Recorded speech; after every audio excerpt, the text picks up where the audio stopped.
انہوں نے کوئی گلا شکوہ نہیں کیا ہوں گے جی ہم we are very much in the game اور ہم یہاں ہیں. وہ ایسا لگ رہا تھا کہ الحمدللہ ہم بڑے مطمئن ہیں، ان کی پوزیشن ایسی نظر آ رہی تھی. بہرحال انہوں نے 2-4 جو میسیجز دیے ہیں، 3 میسیجز کلیئر لیے ہیں. ایک یہ کہ Bilawal is not the boss, I am the boss. وہ ایک بچہ ہے، انیکسپیرینسڈ ہے، ٹریننگ ابھی اس کی جاری ہے. 35 سال کی عمر میں، پتہ نہیں کہ 50 سال کی عمر میں شاید ان کو یہ بڑا ہونے کا خطاب ملے گا. دوسرا انہوں نے کہا جی رائیں کھلی ہیں، کل کو یہ پوسٹ الیکشن میں کسی کے ساتھ بھی بیٹھا جا سکتا ہے. سو نون لیگ کے متعلق انہوں نے بہت زیادہ سخت باتیں نہیں کی ہیں. تیسرا انہوں نے اسٹیبلشمنٹ کو پیغام دیا ہے کہ جناب میں کوئی اتنا، میرے آپ کے متعلق کوئی بغض نہیں ہے اور میں بالکل شہباز شریف کی طرح اچھا بچہ بننے کے لیے تیار ہوں. بچہ تو نہیں، میں بڑا ہوں مگر میں آپ کے ساتھ ہوں، آپ کے ساتھ. ہاں جیسا کیسا بھی ہوں ہمارا ہوں جو والا جو ہے. اچھا، جوڑ توڑ کے اوپر پاکستان کے اندر بہت ساری چیزیں ہیں، بہت ساری باتیں چل رہی ہیں جس طرح سے جوڑ توڑ کے نون لیگ کے ساتھ دیگر جماعتیں مل رہی ہیں. تو اس میں انہوں نے کہا کہ جی بھائی کوئی بات نہیں، یہ ڈیموکریسی ہے، جمہوریت ہے، کوئی ایسی انہوں نے کوئی ہارڈ لائن نہیں دی عامر صاحب جس کے اوپر کوئی تاثر اپنا اخذ کیا جا سکے. تو وہ بڑے نارمل تھے اس بات کے اوپر.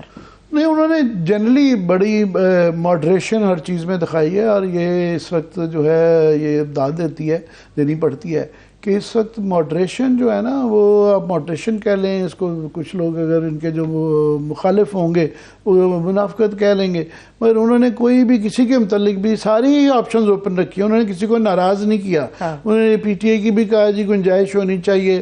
انہوں نے جے یو آئی، نون لیگ سب کے لیے گنجائش رکھی، اسٹیبلشمنٹ کی گنجائش رکھی.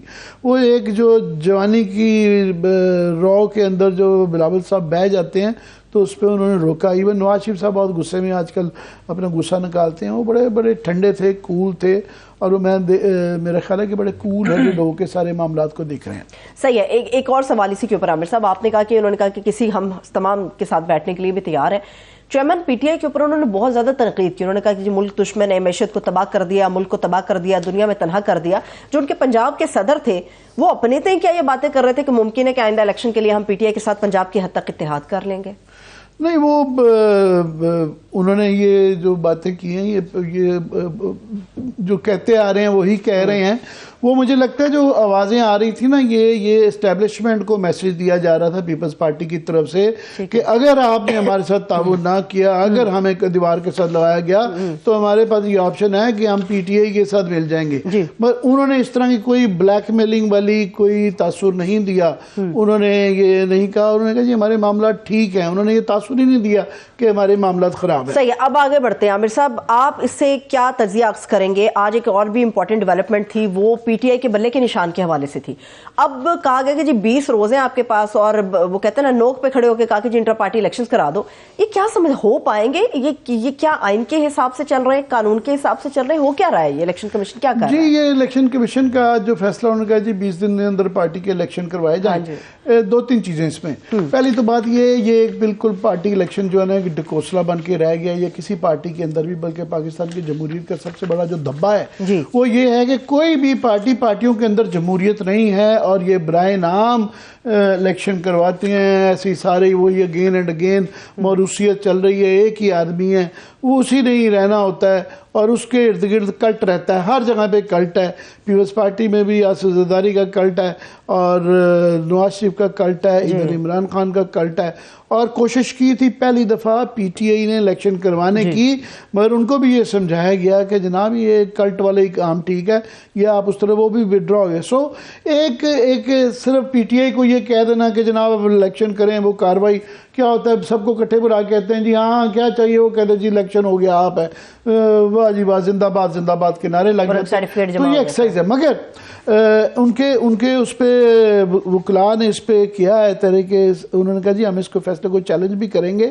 اور انہوں نے کہا جی ہمیں بڑا افسوس ہوا ہے. انہوں نے کہا جی الیکشن کمیشن نے یہ نہیں کہا تھا کہ پارٹی انتخابات آئین کے مطابق نہیں ہوئے، پہلے یہ اعتراض نہیں تھا، یہ آفٹر تھاٹ ہے. ہمیں یہ کہا تھا کہ آپ نے دستاویزات پورے نہیں جمع کروائے، تو وہ اس مفروضے پہ گئے تھے. اس کا جو اندیشہ ان کو ہے پی ٹی آئی کو اور جو خطرہ ہے وہ یہ ایک بہت بڑا ایشو چل رہا ہے کہ اب جب الیکشن ہوں گے